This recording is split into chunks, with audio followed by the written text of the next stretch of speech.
Well, greetings, Training for Translators listeners, and welcome to episode 19 of the Training for Translators podcast. This is your host, Corinne McKay, and I wanted to start with a couple of announcements slash questions. Number one, if you enjoy this podcast, are you on the Training for Translators mailing list? Because if not, you should be. If you like this podcast, just go over to trainingfortranslators.com, scroll down to the bottom of the homepage, and there you will see a box to sign up for my email list, which gets you a newsletter every Tuesday. And this podcast is actually based on that newsletter. So I'm, in fact, sure that if you like this podcast, you would like the newsletter. Second of all, it was fantastic to see so many Training for Translators podcast listeners at the recent American Translators Association conference in Boston. I think every podcast host, despite looking at the statistics and seeing that people do listen to the podcast, it's such a one-way medium that you think, is anyone listening? Do people enjoy this? And I'm really excited that the Training for Translators podcast, which I started just kind of on a whim to offer another way to absorb basically the same information on my blog if you'd rather listen than read. The podcast is now up to more than 8,000 downloads, which I'm excited about. And actually, the most popular episode, which is episode 17, Do You Have a Freelance Business or Two Clients and a Gmail Address, is now at almost 1,000 listens. So that's exciting. But despite all of that, it was really wonderful to see so many of you at the ATA conference and hear that you do enjoy the podcast. Let's dive in now to the topic for episode 19, online profile mistakes that we are all making. Now, this is based on a post that I put on my blog on October 21st, 2025. If you'd rather just read that blog post, go to trainingfortranslators.com, click blog, and you'll see it in the sidebar, or just search for the words online profile mistakes and you'll find it. But if you'd rather listen, let's go. So this year, I have developed and have been teaching a new and really fun course, which is called Direct Client Research Lab. Oh, and if you're wondering, could you sign up for Direct Client Research Lab? You sure could. I'm recording this on November 9th, 2025. There are currently 6 spots left in the next session. And if you miss this session, there will be another one. This is a totally different type of class than anything I've ever taught before because I do personalized direct client research for the people in the class. You fill out a profile form telling me what your direct client research goals are, and then I research potential direct clients for you. Part of that class, I decided that I would take a look at the participants' online presence. It is not specifically an online presence course, and I am not an online presence expert, but I figured if we're going to be doing direct client marketing, I want to see what would a potential client find if they looked you up online today. So I have now had about 60 people go through this course, and I am starting to see some trends that might give you some insights for tuning up your own online presence. And by the way, when I say mistakes we're all making, I mean me too. This gave me some, material to improve my own online presence just because I think most of us tend to set it and forget it, right? We put the stuff up online and then we leave it there. And then we find, oh, wow, I have not updated that profile in 5 years. But let's go to online profile mistake number one. And most of us have at least one of these is orphaned profiles. I did not do any super sleuthing to find these things. I really just Googled, the person's name plus translator or the person's name plus interpreter. So these are obvious online profiles that clients could easily find. And I would say that at least half of the people who I looked up have an online profile that they have clearly forgotten about. And I would say the most typical suspects here are most commonly a pros.com profile that has not been updated in a very long time. For any of you who aren't on that site, it's proz.com. and it's a very large online marketplace for translation and interpreting services. So it's sort of like Upwork, maybe you would say, but just for translation. And it's a job board, but just for translation and interpreting. Now, the real reason that you want to pay attention to this is because Pros displays the last update date on your profile. So sometimes I would go to the person's profile and think, oh, wow, compared to their LinkedIn picture, it looks like that profile picture is from 10 years ago. And indeed, I could look right there in the last update date and say, yep, they have not updated it since 2015. So if you have a pros.com profile, keep it up to date or take it down. If you never use it, maybe just take it down. Personally, I find, like why not be on there because, completely different topic than what we're talking about today. But I find that often clients who don't really know anything about translation or interpreting will stumble upon a site like pros.com because it has very high search engine rankings. So I think that it is worth, I never bid on jobs on pros, but I do think it's worth being on there, but just be aware that you want to go in, I would say, like, every 6 months or so, maybe set a reminder in whatever reminder app you use to just go in and update something. Like, someone recently told me that even if you update your availability calendar on Pros, that triggers the, last update date, but certainly you could just change, like, 1 word on your profile or add 1 sentence or something like that. Number 1, do that. Next culprit is a profile on a service that is semi defunct. The main culprit here is around 10 years ago, speaking of pros.com, around 10 years ago, pros.com purchased a service called TM Town. So, like translation memory town. And it looks to me as if they offered free TM Town memberships to pros.com members. Perhaps it was, I don't know whether it was everyone or people who had the paying pros membership, but it looks to me like now the real problem is with TM Town profiles that it is unclear how to update it or take it down. I'm not positive that there is anything you can do about that.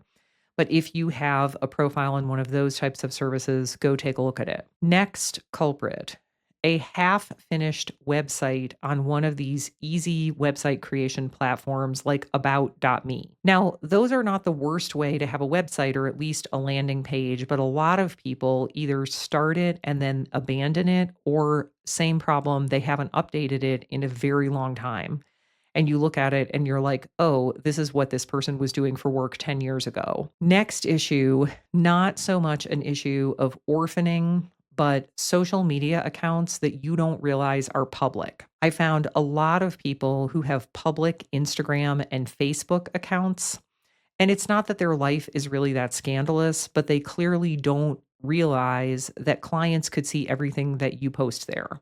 So it's not that they're posting anything, super racy or inappropriate, but it's just obvious that the stuff there is not work related and is not intended for clients to see. So if you are on Instagram or Facebook, just make sure that you go in and check your settings.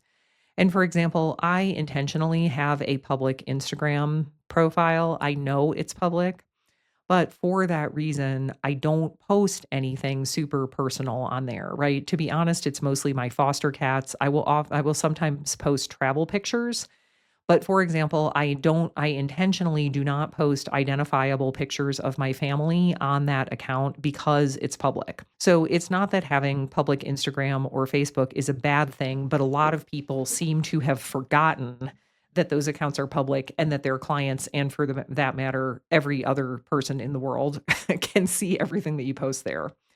And then lastly, when you joined a professional association and never set up the directory profile, or you put 1 sentence and just left it there. And to me, that is one of the greatest shames because you're paying a lot of money for that association profile, and a lot of the value is being in their directory. Online profile error number 2. So you could pause the podcast right here and probably spend, a good bit of time going through pros.com, If you have a TM Town profile, half finished website, social media accounts, and professional association directory. But let's keep going to online profile error two, posting your rates on these types of platforms. This is another really common thing that I found on people's pros.com profiles. Now, I understand why people do this, which I'll get to in a moment. And by the way, I am not against publicly posting your rates. The problem arises when you publish what I would call agency rates, and now you're looking for direct clients because the risk is that a potential direct client sees those rates, and that's probably not what you're going to charge for the direct client because the direct client represents a lot more work for you, right? You have to put in the marketing work to find them. You may have to find your own editor. You have to do a lot of things other than translate, all of the behind the scenes stuff that the agency does. As I said, I understand why people do this. So, particularly on an online job board, even your standard agency rates may be more than most clients on those platforms are willing to pay. So, my sense is that a lot of people post their rates to keep away those very low payers. Like, let's say that the average online job board client for your language pair is interested in paying 4 cents a word and you publish a rate of 12 cents a word, then you at least never have to deal with those really low end clients. But the problem is, you are probably going to charge direct clients a lot more than 12 cents a word, not least of all because you have to do all of that non translation work and potentially pay your own editor. It is best not to publish your rates unless you never charge more than what you publish there. For example, I do publish my rates for official document translations because I always charge the same thing. $100, $100 if you have one page, $75 per page if you have two, three, or four pages, and $50 per page if you have 5 pages or more. Now, I do tell people, like asterisk, a custom quote will be issued for each project because sometimes people have stuff with like a lot of handwriting or 2 columns of 8-point type. I think the real issue is clients are going to be excited if you charge less than your published rates, but not the other way around. My recommendation would be do not publish quote unquote agency rates on those online platforms. Final category of online profile mistakes, LinkedIn merits its own section. And again, I am not a LinkedIn expert, but I have identified some LinkedIn profile errors that a lot of people make or things that where there's not really a right answer, but I have realized that I have like a strong personal preference, so I'll tell you that preference. And so I'm going to go through 7 things that I think you should look at on your LinkedIn profile. Number 1, your LinkedIn profile URL. If you have never customized your LinkedIn profile URL, you just have a bunch of random letters and numbers in your profile link. So it's linkedin.com/in/something. If you've never customized the something, then it's just a bunch of random characters, but you can customize it to whatever you want. For example, mine is Corinne McKay. But like any other website URL, it can be anything that no one else has. So, for example, I could use slash Colorado French if I wanted to. And just Google customize LinkedIn profile URL and you'll find out how to do it. Number 2, people who just use the default LinkedIn banner. So if you have never customized your LinkedIn banner, which is that, rectangular graphic at the top of your LinkedIn profile, it's just a sort of really boring blue gray banner that LinkedIn puts there by default. Now, the thing is, it's super easy to make a decent looking custom banner on Canva. So Canva is Canva. It's a free online graphic design tool, and you can go in there and just put LinkedIn profile banner into the search box, and then it will give you custom sized LinkedIn banners. And even if you just pick something relatively generic and put your name and your language pairs, please do that instead of having the default LinkedIn banner. LinkedIn mistake number 3, profile photo. Your profile photo should at least be a clear headshot that is appropriate to the sectors that you want to translate or interpret for. People have varying opinions, and I really don't have strong feelings on whether it's okay to use like an AI manipulated photo, a drawing of you. Like, I think those are just personal preference. But I think the major pitfalls here is that you see a photo that is obviously sort of an informal selfie, like you can see the person's arm holding the camera out, or worse yet, one that is cropped out of a bigger photo. So I think a lot of people do that because they take a group photo from an event where they were dressed up, like let's say a wedding or graduation or something like that, and then they crop themselves out of it. Now, if that's a good picture, great, do it. But the problem is that sometimes you have weird background things or even the disembodied hand of the person next to you on your shoulder because you're in that group photo. The other mistake I see a lot of people making is that the picture needs to be similar to the formality level of the sectors that you want to translate or interpret for. I see pictures of people where they're in like a baseball jersey, but they're marketing to financial services firms. Or the opposite, they're targeting like grassroots activist organizations and they're wearing some fancy designer outfit. So think about how the people who you would like to translate or interpret for dress and dress like that for your profile photo. Another thing that I just have a personal preference about is I don't want to see animals in your profile photo unless those relate to your translation or interpreting. And I say this as someone who, like, my toxic trait is posting about my foster cats on social media, but I do not put my foster cats in my profile pictures because I do not translate or interpret about animal related topics. If you do veterinary translation, if you translate for horse racing breeders, go for it.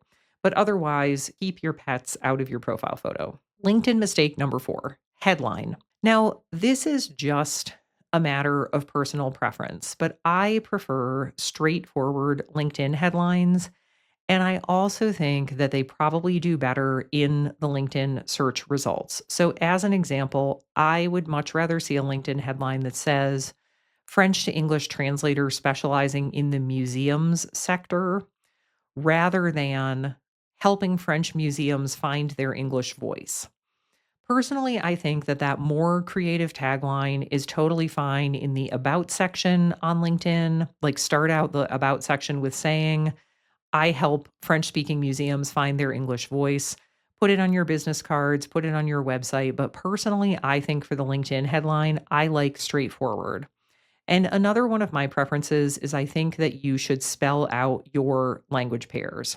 So, for example, most of us in the language professions, if someone put DE/FR, we know that that means German to French. But remember that a lot of what you're trying to do on LinkedIn is target people who don't know anything about translation or interpreting. So, I think that you should spell out in words German to French. I know it takes up more room, but I think that particularly with a lot of the language, the ISO language acronyms that aren't super obvious, like DE for German, ZH for Chinese, you really want to spell it out.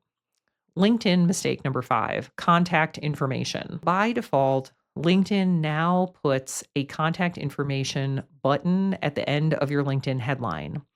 Go look at your LinkedIn profile and check that out because they now do it for everybody. But if you never edited that information, all it displays is your LinkedIn profile link to the profile that the person is already looking at. Like, it's to me kind of odd on LinkedIn's part, but go in there, click the contact information button, see what's there, and edit the information if you need to, and put in your website and email address. LinkedIn mistake number 6, the about section. The about section is not about your life story. It's about what you do for clients. And I just see so many people because when you don't know what to talk about, the easiest thing to talk about is yourself. So many people are doing I learned Russian on my grandmother's knee type of LinkedIn about section. Once you have some great clients and you're friends with them, tell them that lovely story. But here's what I tell people: use a prompt like this to kick off your about section. Clients come to me because they need what? Clients say that I help them what? Clients rely on me for what? Like, if I'm not mistaken, and my LinkedIn profile is far from perfect, but if I'm not mistaken, the opening line of my about section is when you need a French English translator or interpreter, you can't afford to take risks. That's why clients count on me. So that's an example of how you would kick it off, not I learned Russian on my grandmother's knee. LinkedIn mistake number 7, recommendations. You want to try to have at least a couple of recent recommendations. A lot of people have none, or the most recent one is from like 8 years ago. So I think something like 2 to 5 recommendations is a good goal, and they can be from colleagues. And one thing that I notice, I am, to be honest, not great about LinkedIn recommendations, but one thing that I notice with people who are more assertive about marketing than I am is anytime I say something nice about them in an email or on LinkedIn, they immediately ask me, would you be willing to write that up as a LinkedIn recommendation? And then they send me the link for it. And I think that's not at all pushy. I mean, the person already said the nice thing. And so it's in a way a lot easier than like pumping someone for a testimonial because they already said the nice thing. And then you can immediately follow up with them and say, like, hey, I really appreciated what you said about, my recent work on interpreting for your conference. Would you mind a second to write that up as a LinkedIn recommendation? And here's the link on how to do it. I hope these tips are helpful if you are working on your own online presence. And again, if you'd like to read this as a blog post, I published it on October 21st, 2025. So, this has been episode 19 of the Training for Translators podcast. It's hosted by me, Corinne McKay. It's technologically hosted on Libsyn, and I record and edit the podcast in Audacity using a Shure MV7 Plus microphone. Have a great day, and I'll talk to you in a future episode.